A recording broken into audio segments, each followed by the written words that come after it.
As mentioned in the state's brief in Zafiro versus the United States, the Supreme Court stated that joint trials play a vital role in the criminal justice system, that they promote efficiency, serve the interest of justice by avoiding the scandal and inequity of inconsistent verdicts. Currently, the defendant's cases are assigned to two different judges. This is highly inefficient, as it requires duplicative work from two judges, their clerks, and their staff. It requires the state to perform duplicative work by creating a need to litigate similar issues twice in front of two different courts. This raises one of the most important issues in front of the court, as in most criminal cases, issues of evidence will be litigated prior to trial in these cases. It's inevitable. The trial court has varying degrees of discretion over the admissibility of evidence. As these cases are currently situated, it's entirely possible that an issue of evidence could be decided upon differently by two different courts. The state believes that could create automatic issues of appeal if that decision is beneficial to one defendant and yet harmful to another defendant. Okay, welcome back to Law and Crime Report. I am your host, Bob Bianchi. What you were listening to was the prosecutor in the Chad and Lori Daybell case, Rob Wood, talking about why they were trying to make sure that those cases were tried together. They were successful in October in that motion. They will be tried together. But I got to just jump right into this because I've been saying for a long time, this is the case that's going to keep on giving. And we have a great expert with us right now, our very own Cathy Russon, the executive producer here at the Law and Crime Work. I like to refer to her as the Renaissance woman of the Law and Crime Network because she wears all hats at all time. And Dina Doll from Los Angeles, California, who has avoided the snowstorm here in the Northeast. Congratulations, Dina. She's an attorney, mediator, trial consultant, journalist, a co-founder of her law firm. And I love this quote from your website that I pulled out. Love is simple. People are complicated. If you want to resolve a case outside the courtroom, focus on people. She is also a law and crime analyst. Cathy Russon, give us a breakdown about what is happening now with defense arguments that they're trying to say Robert Wood, the prosecutor, should be thrown off the case and has acted unethically. What's that about? Okay, so in the last couple of days, there's been a lot of activity going on in this case. Mark Means, Lori Vallow Daybell's attorney, filed a motion, and then subsequently, Chad Daybell's attorney, John Pryor, filed an almost identical motion to remove prosecutor Rob Wood from the case. They're alleging that in early October, so just a couple of months ago, Rob interviewed two witnesses, Lori's sister Summer and Alex Cox, who is Lori's now deceased brother's widow, Zulema, in Arizona. And that it was improper. They're saying he violated rules. They're accusing him of prosecutor misconduct. But the way this came about is there was one attorney, Garrett Smith, that represents both those women in Arizona. He has now said he recorded that conversation and that interview, and that he was disturbed by some things that Rob Wood said. So he sent the recording to Mark Means, Lori's attorney. Rob Wood said he had no knowledge of being recorded. He didn't know he's being recorded. He says he's done nothing wrong. He's filed an affidavit saying he was contacted by the women's attorney, Garrett Smith, to come down and kind of have a meet and greet with these two witnesses, and that he did that, and that he left, and then the women were interviewed by Arizona law enforcement. He said he wasn't there for that part of it. Parts of the transcript of this recording did get filed before the judge had a chance to seal them. So prosecutor Rob Wood immediately filed a motion to seal anything to do with that recording until they could have a hearing. But Mark Means filed some of the transcript before the judge could seal it. That has now been sealed today. But what we do know is, I paraphrase, and I don't have the transcript in front of me, but that prosecutor Rob Wood allegedly was saying things to Summer, Lori's sister, like, your sister's going to be charged as an accessory to murder. This could be a death penalty case. He allegedly in that recording talks about how Chad Daybell is the mastermind behind all of this, but he has his best evidence against her sister, Lori. So there are some really like bombshell moments in that recording that we may or may not ever hear. And we do expect there's going to be an emergency hearing set soon. Could be as soon as tomorrow. We just don't know. Yeah, Dina, thank you, Cathy. Great rundown. Dina, listen, there is nothing wrong at all with a lawyer, whether it be a prosecutor or a defense attorney, interviewing witnesses. In fact, the courts have found a failure of attorneys to interview witnesses could actually constitute malpractice. But what is typically done is it's done in the presence of an investigator so that there can't be a claim that the prosecutor in this case is now a witness. Because what we have here, as Cathy indicated, is the defense saying that, quote, they were coerced, unduly influenced, coached, and intimidated. That is certainly not good in and of itself. And the prosecutor is saying, no, this was just an introduction. I just introduced myself, explained who I was, and thereafter law enforcement ascertained facts for them. So we have to spell that out. We have to know what that is. But can you give us a breakdown as to what you think about it? If it comes out that they were being threatened or intimidated or coerced, that's a problem for the prosecutor, no? Yes, absolutely. I mean, there is a reason like that you call it, as you say, an interview, because he's supposed to be gathering information and not influencing, coercion, or like giving information to the witnesses. You cannot shape the witnesses. I mean, this is actually so profound that we can't even have witnesses in the courtroom before they're called to testify, because we want the witnesses only to testify to what they know and not to be influenced in any way by other witnesses, or certainly not by the prosecutor's idea of what the case is and who the players are. So the fact that there's an audio recording, there isn't going to be a he said, she said here, which is very helpful. If the defendant's rights were violated and there was coercion among the witnesses, it sounds like we're going to know. Well, Cathy, I have the motion and the paperwork that were filed here. Thanks that you provided it to us. It would be extraordinary that the defense is putting in an affidavit things about coercion and intimidation, things that went far beyond just an introduction, because they could be subjecting themselves to perjury and court sanctions and disbarment. If this is in fact true, this goes back to what we talk about all the time here, Cathy, at the Law and Crime Network: sloppy prosecutorial actions. You have a detective there to record or to note down what's being said if for no other reason, Cathy Russon, that you don't wind up in a hearing like this. Yeah, I mean, there's a lot to this. There's a lot to this, but Mark Means, Lori's attorney, has not been shy about airing out anything he wants to on his Twitter account. This is just a different case all the way around. And I will say that part of what we know that is in that recording is apparently Rob Wood is like demeaning Mark Means, saying that he's in over his head. I'm all paraphrasing, but he didn't have nice words to say about Mark Means. So that part's interesting. Rob Wood also says the part of it, the recording that he heard, was not the full conversation that was had, and he believes it's been altered or edited in some fashion.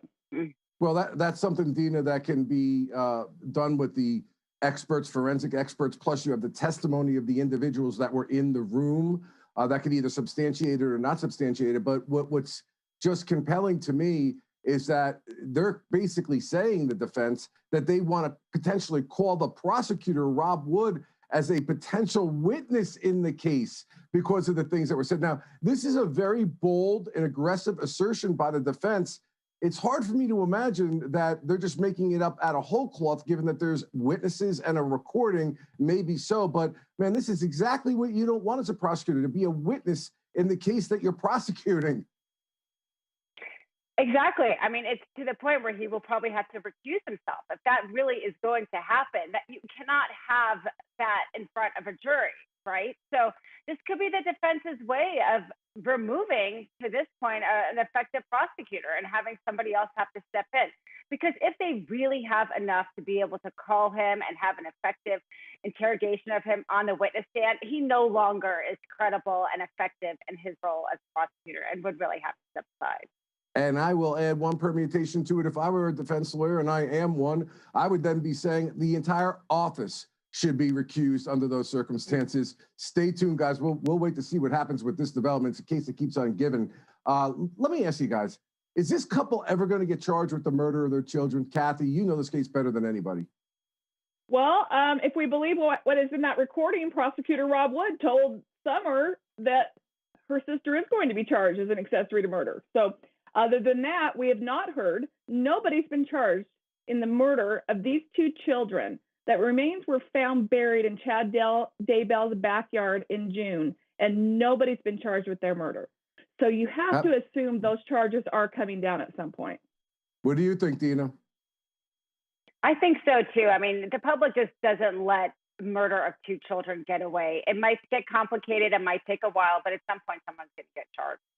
Yeah, and listen, I've been in the position before. So long as I believe that person did it and we have enough evidence, even though it may be a weak case, you'd rather go forward with it and lose it than just let it go. And that may be the position of the prosecutor, although prosecutors, you can see, are taking some hits here. Guys, we have so much on the plate here for you. Arbery case is back in the news. Maxwell, the Zodiac killer from 50 years ago, an amazing development, and the missing boy Nilo that may be in trouble, and law enforcement is asking for our help to solve this case. We'll be right back.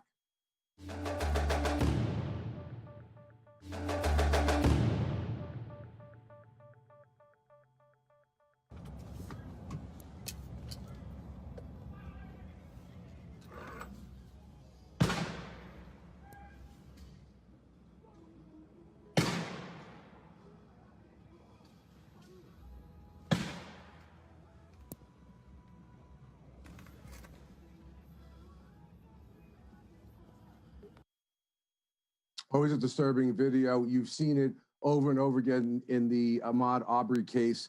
That was on October 23rd, 2020. There was a Roddy Bryan, who was one of the individuals that was filming this encounter. Now, we've seen that video a million times if you've been following this case, but we haven't seen video that occurred shortly after the police responded on body cam. So let's take a quick listen to some of that.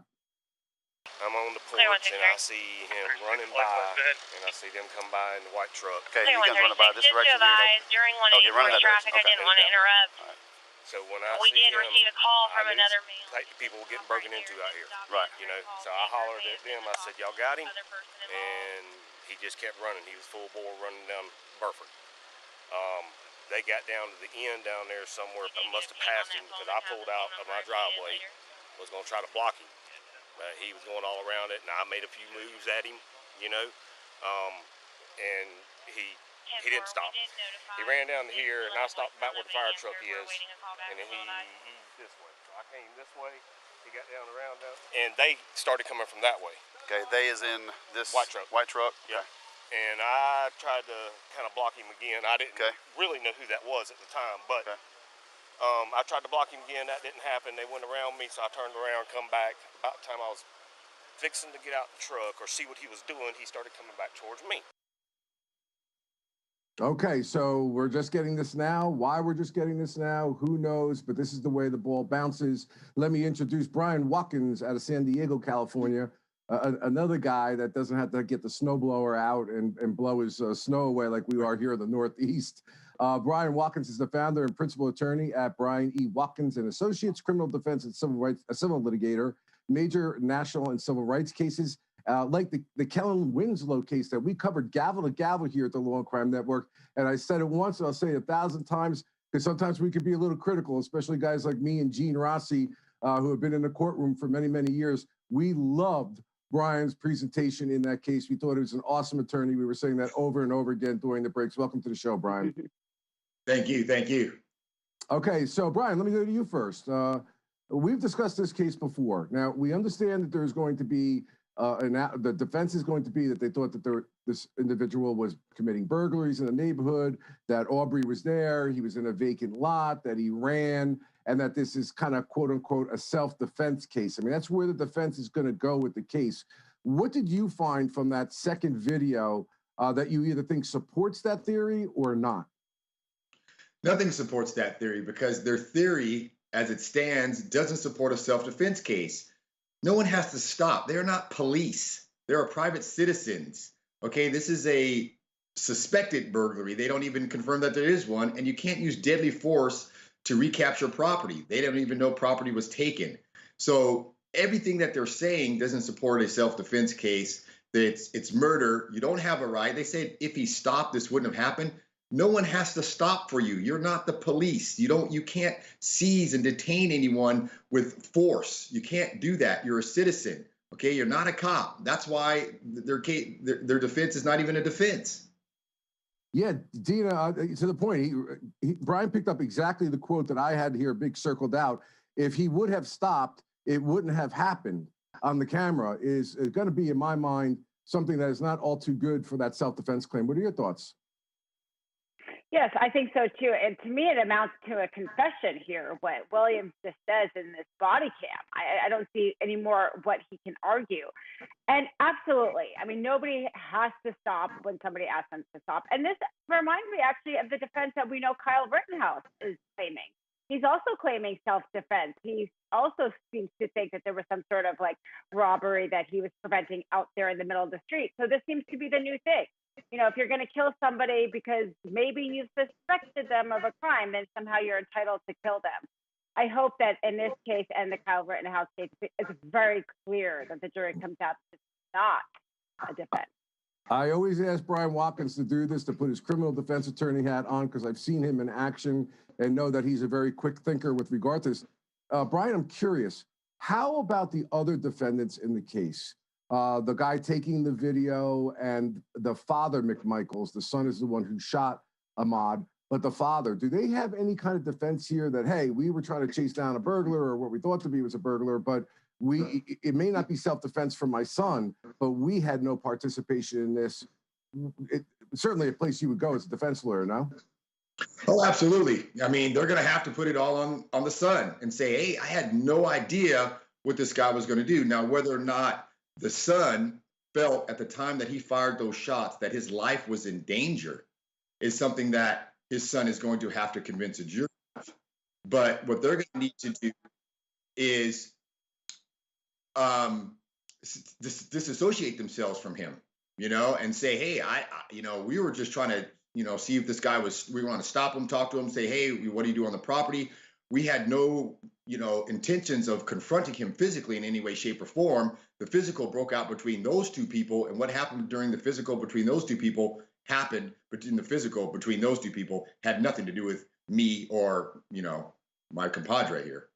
Yeah, Brian, I think that is exactly where the defense is going to go with this case excellent analysis. Let's go through a little bit more of Brian speaking to officers, describing about what was going on when the shots were fired. Truck, he turns around, comes, sees me, he turns back around and starts hauling ass that way. Okay. He's out the truck on the driver's side, and he had the shotgun. Okay, who did? The driver's side. The driver of this truck had the shotgun. Right, okay. Travis over there, I guess. All right, so pause 1 minute so I can get it right. So when he got out with the shotgun, where was the black male at that time? Man, I want to say about the middle of this driveway. Okay. But on the road right there. Yes. I'm trying to call my wife. And then Travis. That's fine. Hey, first of all, take your time. You're good, man. He never really raised his gun to him. Okay. But about that time, he come over and started just wailing on his face. The black dude started hitting the white guy in the face. Okay. And this occurred where? Around the driveway or right here? Around the driveway area. Around the driveway area. Okay. Yep. Now, did this gentleman here, right? Did he walk up to the black guy with the shotgun? No, it was Travis. Okay, the other guy. With all the blood on him. He's standing there with the shotgun. Yep. The guy. No. Travis has got the shotgun.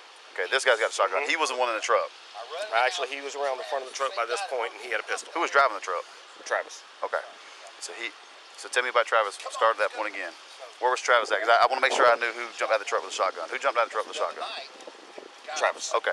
He got out of the truck with a shotgun. Then what happened? He come around the other side. Okay. Greg here. Come around the other side. With a pistol. Okay. Okay. By that time, This gentleman here is standing on this side of the truck with the shotgun. Yep. Okay. And they were hitting on each other. All right, pause right there for me. All right. He's right here with a shotgun. This guy went around the other side with a handgun. Black gentleman standing right here around the driveway area. Well, he's still in the road. He never made it so to right in the the road driveway. there. Yeah. Okay. At what point? What happened there with the three individuals? Man, I think the black guy come over. I mean, like I say, the gun was about like this. From what I remember seeing, the gun was about like this. Black guy come over and started wailing on his head. Okay. On Travis's head. Okay. And where is the shotgun located at during this? While the black guy was punching, you said the black guy was punching the white guy in the face, right, in the head. Yeah.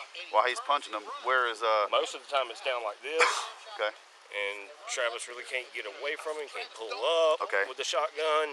I think Travis even gets a lick or two in. Okay. And the other black guy gets another lick or two in. And about that time, the shotgun gets raised up. and he pulls the trigger. Okay.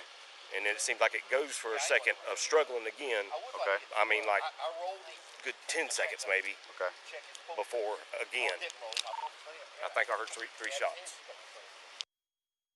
Dina, I don't know if we're going to get a little B-roll on the actual shooting itself, but what he is describing is that there seemed to me to be a point in time where the vehicle was blocking the video that we saw. And I'm going to give them the presumption for this, that while that was going on, and we thank you, producers, we got it right here. While that's happening, we can't see necessarily what's going on. It was right in the beginning of that encounter before he was shot. But yeah, we definitely see fighting going on with regard to that. But that punching is happening after he was shot. It doesn't seem to me to bear consistent with what the witness was saying there, that it was occurring prior to the shots being fired. What are your thoughts? I think you're right that it's a little bit unclear from that video because they go in and out. So to me, though, actually, it doesn't make that much of a difference. I mean, this man was trying to escape from them for quite a long time. He had 2 cars having to trap him in. If he was finally confronted with somebody who's holding a shotgun and he knows they are not going to let him go, I don't actually see whether or not he threw the first punch or not to be very relevant, actually. Right. And Brian, I mean, to Dina's point, and I don't disagree, here is the quote unquote black man, as they're referring to him, who's being chased down in a truck by a bunch of individuals who then some guy gets out with a shotgun. Anybody would have been in fear and he would have been perfectly within his rights to defend himself. In fact, Brian, if he had had a weapon, he may have been in his rights to have shot the defendant with the shotgun. What do you think? Absolutely. The only person that would have a self-defense case here is Mr. Aubrey. You know, he's being chased by individuals, armed individuals, for no reason, a reason that they made up in their own head. He would absolutely have the right to shoot and kill everyone that was involved there almost, especially Travis. And so to say that they defended themselves against a person resisting their detention is silly. I mean, it's not in the gang, within the guise of the law. You can't defend yourself against someone who's resisting what you're trying to do to them. Right, they're being the primary aggressor in the situation, as they would refer to it, Dina. Let me ask you to put your defense attorney hat on. If you were representing the 2 that were in the truck that did not shoot Ahmaud, what would your defense be for them?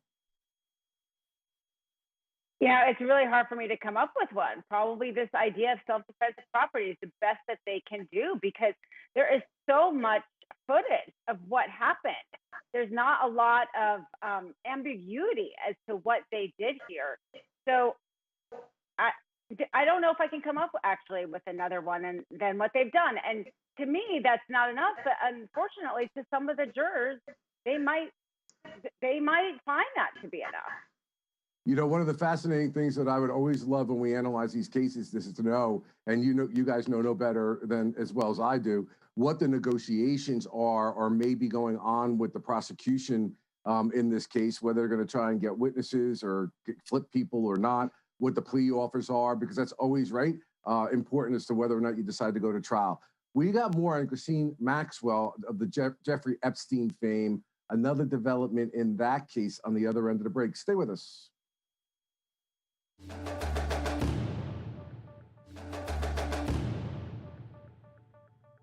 Okay, Ghislaine Maxwell is back in the news, 58 years old. She is currently in federal custody.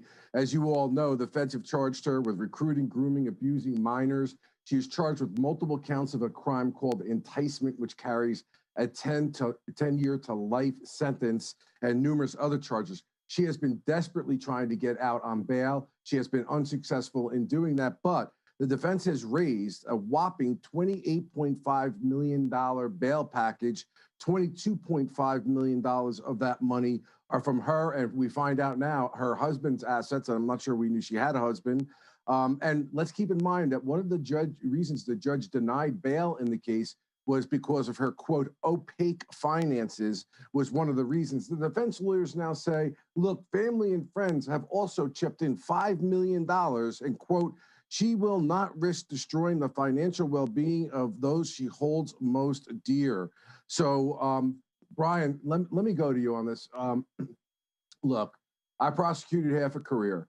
I get it. When I first started murder cases, the bail was like $50,000 for people. And there are various factors the court has to take into consideration, including whether a person's a flight risk. But you know as well as I do that pretrial services has all sorts of ways of monitoring an individual who's released, including geospatial ankle monitoring, as well as reporting to probation. And the flight from those kind of conditions, including that kind of bail package, money package, are very, very low. Is there, and I want the audience to understand, the person is presumed innocent here. Is there anything that she can do to get out? Do you think it would be fair that this bail package would now be denied? I don't see a basis for denying that bail package. The question is she a danger to society, and is there a risk of flight?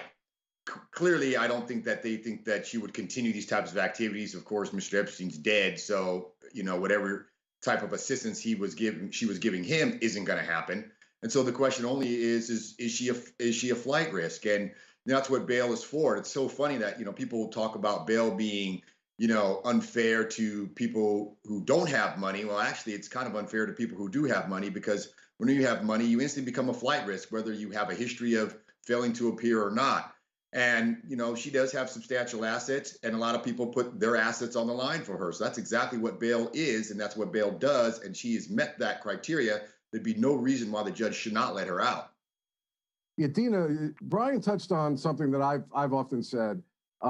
If you don't have money and access to the judicial system, that is a problem in getting charged. But if you have power and influence, sometimes you don't. But once you do, it does seem like a different set of rules apply with respect to this, because like I said, even if she posts all that money, they know in a nanosecond. I've had cases where they knew the person diverted off the road to stop at a shopping center for 5 minutes, as opposed to going on the route directly to their home, and then filed a motion to revoke that person's bail just for that minor infraction. What are your thoughts as to whether the judge says, you know what, okay, this is enough, it's substantial, I don't believe she's a flight risk any longer. Do you think she gets out on this motion? I think that coronavirus also helps her, because a lot of people are getting out of jail because of the coronavirus. But it's interesting. She requested here a private security firm. And, the last famous person who did that was Jeffrey Epstein himself. And the judge denied that, saying it was unfair that a wealthy person could be able to be monitored at their home when the average person could not. So, her situation is not exactly the same, but it's interesting that she's requesting the same thing. She wants to be monitored at home with a private security firm. So, I think she's still the same flight risk that she was in July. Yes, this is a huge bail. Is this all her finances? We still don't really know. The fact is, she eluded detection for a very long time. She says it was because of the public, but the court didn't agree with that in July. And I'm not sure if this will be quite enough.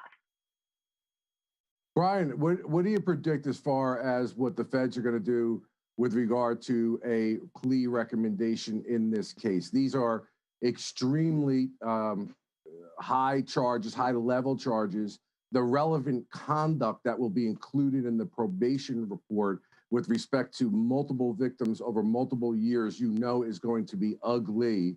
And the courts are given wide discretion in federal court. If you don't get an 11C1C plea, which is very rarely granted, to lock the plea in, the judge has absolute discretion to go up or down. What do you see the plea offers being? What do you see the sentencing recommendation being, generally speaking? I don't see them offering anything. I don't think there's going to be any plea negotiations. She's going to have to go to trial to clear her name.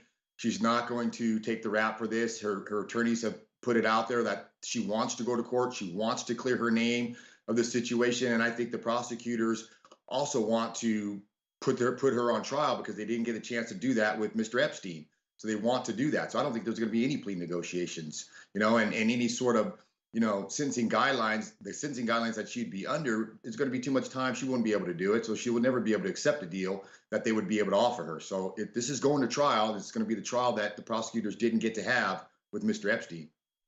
Well, to be clear, if she goes to trial and she loses, she's going to get hit with the boatload, including she won't get those coveted acceptance of responsibility credits or 5K cooperation that can drastically reduce guideline ranges in federal court. She goes to trial, she gets convicted. I say she spends the rest of her life in jail. Let's move on. The Zodiac Killer, 50 years ago and more, terrorizing Northern California.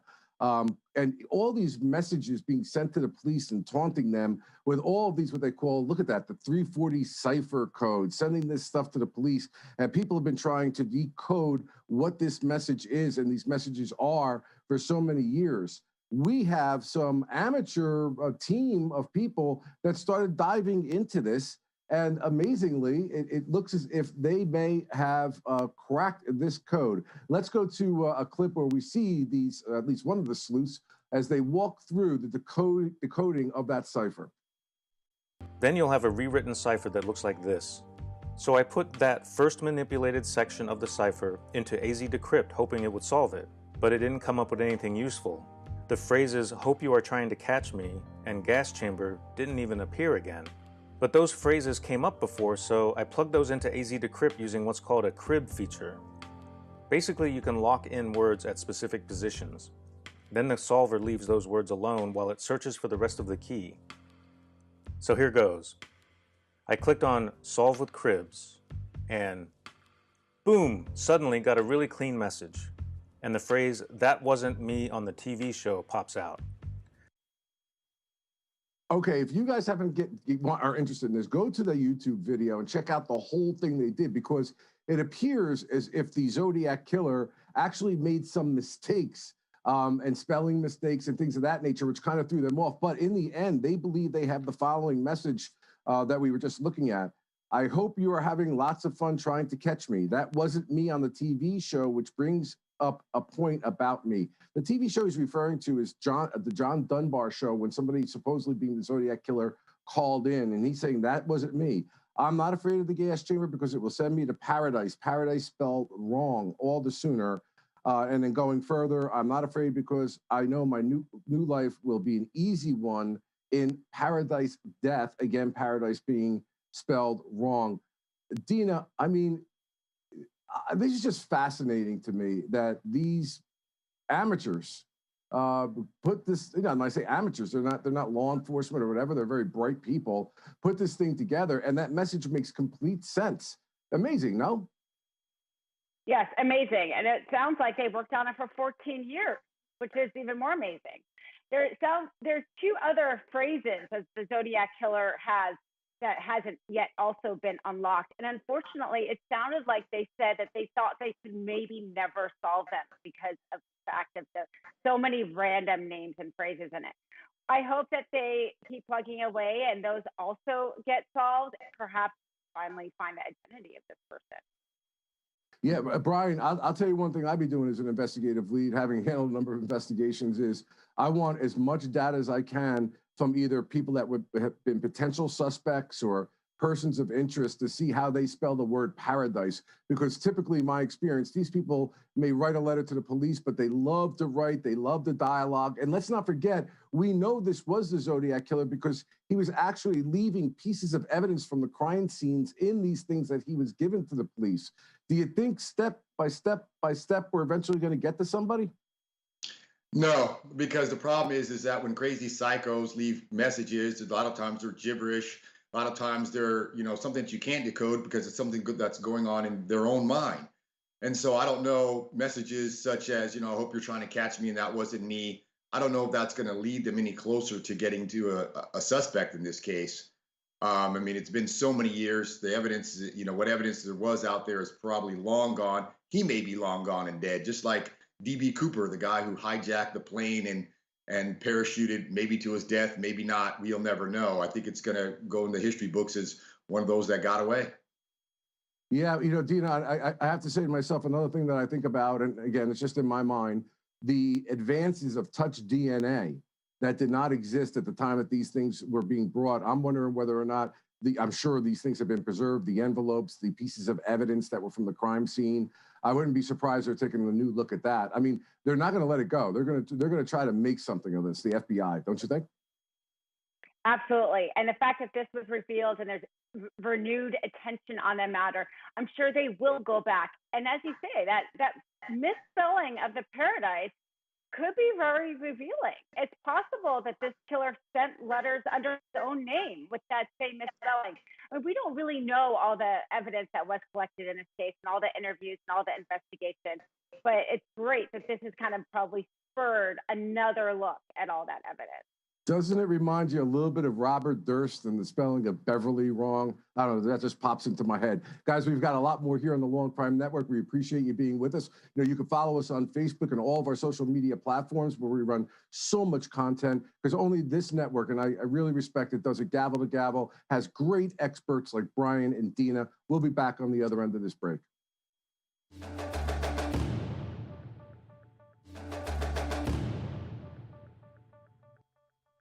Okay, we have an update. A sad case out of Cincinnati, Ohio. A 3-year-old toddler, Nilo Lattimore, disappeared on December 4th, 2020. We have our own Anjanette Levy that is reporting on some new developments.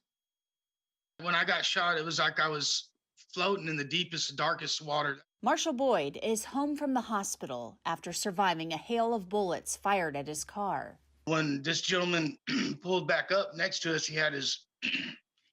Well, that wasn't the exact clip that we were looking to deal with here. So as I wait for our producers, let me know what's happening here. Just to let you know, the toddler's mother was found murdered on December 11, 2020, as per police. And the 20-year-old, Deshaun Brown, has been charged with the mother's death.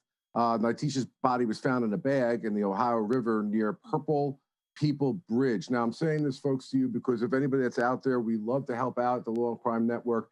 The police have told us that there is a way that you can assist because you are the eyes and ears of the community. If you have any information with regard to the police's quote unquote growing concern, then you can call anonymous call to Crime Stoppers at 513-352-3040. That's anonymous. Or, which is better, if you can call the Cincinnati PD Homicide Unit at 513-352-3542. I'm told that we have Anjanette Levy's reporting, so let's go to it. 3-year-old Nilo Lattimore was last seen on December 4th. 8 days later, his mother's body was found. We are concerned greatly for his whereabouts. We want the public to know we are doing everything as a police department to locate Nilo. Police say Nitisha Lattimore was stabbed to death with an unknown edged weapon. Her body was found near a bridge over the Ohio River. A stroller Lattimore used for Nilo was found nearby. Lattimore's boyfriend, Deshaun Brown, is charged with murdering her. Volunteer search and recovery groups spent a day looking for any sign of Nilo along 21 miles of the riverbanks. Police say they're very concerned for Nilo's safety. We are still looking for Nilo Lattimore to date. Please understand that. But growing concern has risen through our investigation and interviewing of Deshaun Brown, who has been charged with the death of Nitisha Lattimore. Growing concern to the point we feel that this event with Nilo may involve foul play. So we're asking anyone with information whatsoever to come forward. A judge set Deshaun Brown's bail at $1 million, and he could face more charges after this case goes to the grand jury. For Law&crime Daily, I'm Anjanette Levy.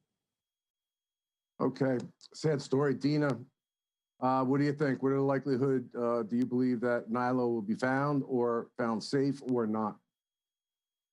Unfortunately, he doesn't sound like he's going to be found safe. Even the neighbor said that she hadn't heard him for a very long time, and it sounded like she could hear him through the walls. Between that and what the police are finding with the interviews, I mean, this is just a very tragic. Unfortunately, we cover a lot of stories here with women and children are killed in some sort of domestic violence incident, and I think this is one of them.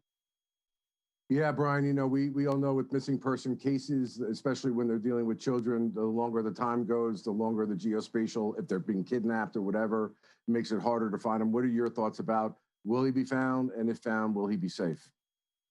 You know, it's an unfortunate situation, but there's been so much time has already passed. And as time ticks, the chances of finding him safe go down and down and down. you know, he's only 3 years old, so he has to be being cared for by someone, and that's unlikely. I think they should get, you know, the boyfriend and you know, I know that we're not supposed to beat confessions out of people, but we should come as probably as close as possible. Okay, Brian, I hear exactly what you're saying. Hard but constitutional questioning. All right, we got to switch gears here a little bit. Lil Wayne is back in the news, 38 years old, pleading guilty to federal firearms charges. Basically stated he was on an airplane, he had a gun in a bag, but he wasn't supposed to have a gun in a bag because he had previously pled guilty to a weapons offense, therefore he was a felon, and it is a violation of federal law to be in possession of a firearm when you are a felon. He is facing 10 years in federal custody. Brian, is he getting 10 years? No, he's not going to get 10 years. That's the maximum possible punishment that people very rarely get. And his gun possession wasn't, you know, in any way harmful. It wasn't like in the course of a crime or any other connected to anything more serious than just simply having the gun. He confessed, said that he had the gun, owned up to it. He wasn't trying to conceal the weapon. He was in violation of being someone prohibited from owning the weapon, and then in fact did own the weapon or possess the weapon. He's looking at something minor. Problem is that he's been convicted of it before. So the judge said, hey, don't do this again. And he did it again. So he may get a little bit more than he got last time. Last time, I think he got a year. You may be looking at a little bit more, but certainly not the 10. Yeah, Dina, that is correct. He was sentenced to a year, got out, I think, a little bit earlier on parole, served actually 8 months of that first sentence. I agree with Brian. I mean, you know, you don't always as a prosecutor have, or a judge have to hit a fly with a sledgehammer here. And to the point that it was not being used in a crime of violence, he has been crime-free since 2008. Carrying the weapon is a violation of law, no doubt about it. I'm thinking there could even possibly with a really good defense argument as to maybe why he felt the need for his protection and safety while illegal was something that he did and he shouldn't have done. He, as Brian points out, confessed to it. He accepted responsibility for it. Any possibility of a probationary sentence with no jail time here? No, I think he's going to get jail time since this is his second offense, like we've said, even the fact that he cooperated. But it's interesting, an idea is being floated out there, the fact that he endorsed President Trump, whether or not he might receive a presidential pardon, with this concept of why should a felon be stripped of their Second Amendment rights. Whether or not that happens is maybe an interesting idea. It seems like everybody is waiting to see what these pardons might look like, but who knows? He might be included. But if he's not included, then I think he will get some sort of jail time. Yeah, that's really an interesting angle to it, Dina. What do you think, Brian? The president seems to want to give pardons to people he feels are, well, maybe unfairly cheap, but moreover, that supported him. Do you see that in the cards for Lil Wayne here? I don't know what kind of relationship he has with President Trump. But like I said, one of his main problems is that this isn't his first go around. You did the exact same thing a while ago, and then here you are doing it again. And I don't think that's going to go with just a slap on the wrist. He's going to have to do a little bit more time than he did last time. But I don't think they're going to max him out. And President Trump has a lot of pardons that he probably wants to give out. And I don't know if there's going to be enough for Mr. Wayne here.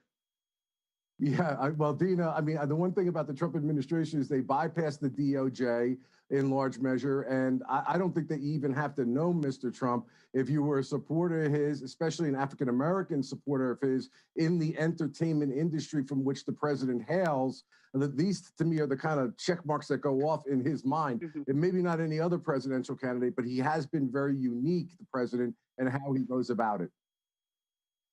Yes, exactly. And the fact that the Second Amendment, I mean, over and over, President Trump and his supporters really care about the Second Amendment. And this idea that why should a felon be stripped of their Second Amendment is a very novel idea. It's true. Now we're starting to give felons the right to vote. Could this be the next frontier? Why are we taking away their Second Amendment right? This could be the beginning of a conversation. And if President Trump decides to raise that as a platform and use that as a reason to pardon him, I could see us talking about this issue a lot.